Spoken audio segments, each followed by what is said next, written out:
सहायता करती है, पर हम एक दूसरे की सुने और उनसे पूछे उनको क्या हुआ है। पर हमेशा ना आगे ही बढ़ना है, हमें हर मुसीबत का मुकाबला डट कर करना है। मैं प्रभु का धन्यवाद करती हूँ क्योंकि अगर वो लेडीज़ का चाल चलन अच्छा हो तो उसके पड़ोसी भी उसको देख के बदले, और जहाँ से भी वो जाए तो वहाँ से भी लोग बदलें, और उसके घर के परिवार के जो बच्चे हैं उसको देख के सही रास्ते पे चलें और उससे प्रेरणा लें। तो लेडीज़ को एक ऐसा होना चाहिए। और तो परमेश्वर सब कुछ कर सकता है भाई।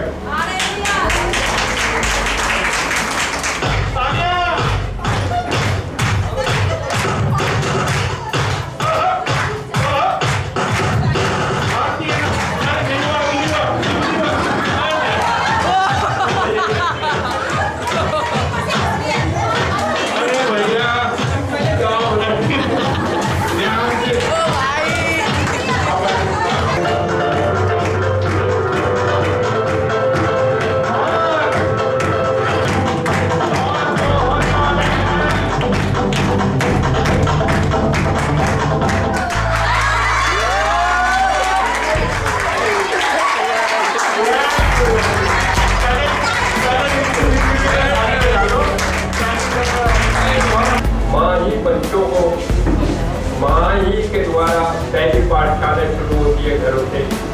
माँ ही के द्वारा सिखाया जाता है। माँ ही सिखाती है, पिता तो चला जाता है।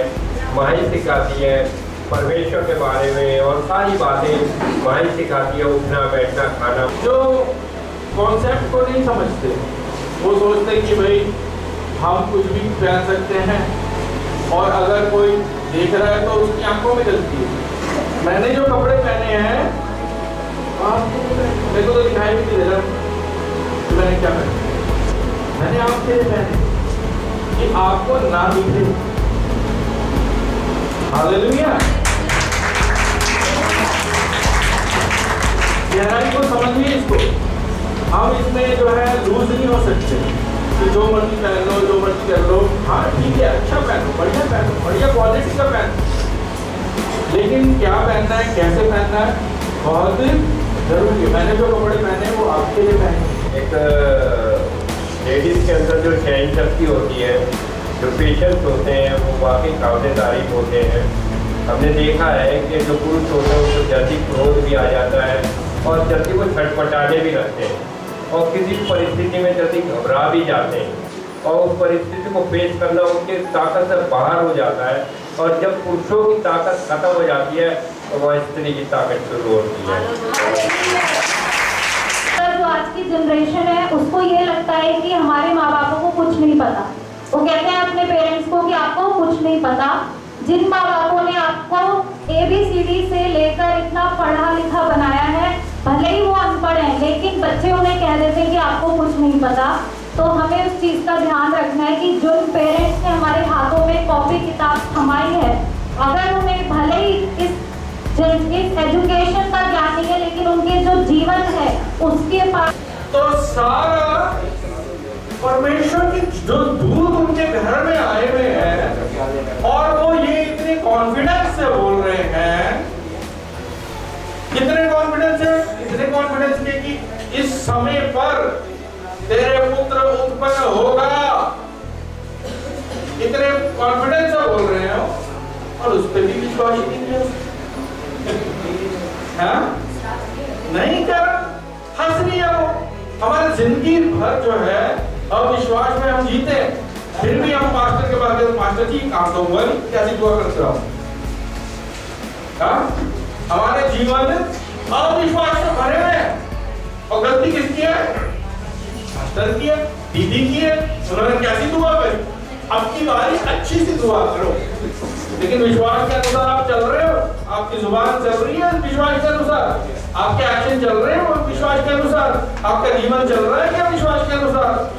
लेकिन हम अपने आप को इंटाइटल्ड समझते हैं। इंटाइटल्ड मतलब अधिकार समझते हैं। भैया अब हो गए, मेरा तो काम होना चाहिए। मैं तो अंकल जी से दुआ करा ली, दीदी से करा ली, भैया से करा ली, इससे पास्टर से करा ली, उससे करा ली, पंजाब से करा ली, वहां से करा ली, हरियाणा से करा ली और वहां से करा ली, बड़े बड़े लोगों से, साउथ से करा ली। हालेलुया।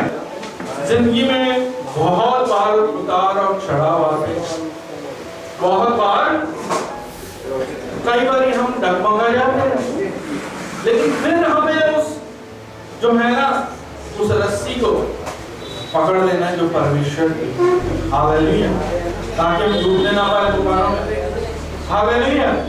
मैं ये कह रहा हूँ कि आपकी और मेरी एक कॉन्वर्सेशन को, एक बातचीत को जो हम अपने घर में अपनी सहेली से, अपने बहन से, अपने घर में सास बहू और जितने भी रिश्ते हैं आप करते हैं, वो परमेश्वर सुनता है। हालेलुया। आप ये ना सोचें कि आप कुछ भी बोल लेंगे, ये सोच के बात करें कि परमेश्वर मेरी बात, कहीं मैं घमंड में किसी को तुच्छ तो नहीं जान रहा। हालेलुया। हमें जब कहीं से बरकत मिलती है, कहीं से हमें ब्लेसिंग मिलती है, कहीं से हेल्प मिलती है या कुछ भी होता है, तो हम सोचते हैं इस मनुष्य ने मेरे लिए किया, हाँ किया है, लेकिन कराने वाला परमेश्वर है। हालेलुया। कराने वाला, मन को खोलने वाला, हृदय को खोलने वाला, विचार को डालने वाला परमेश्वर है। हालेलुया। परमेश्वर एक इंसान के विचार में डालते कि तूने इसके लिए ऐसा करना है, वो परमेश्वर की आवाज को, वो बंदा जो अच्छा होगा वो उसको पूरा करे। हालेलुया। लेकिन करने वाला परमेश्वर है। परमेश्वर का धन्यवाद करें।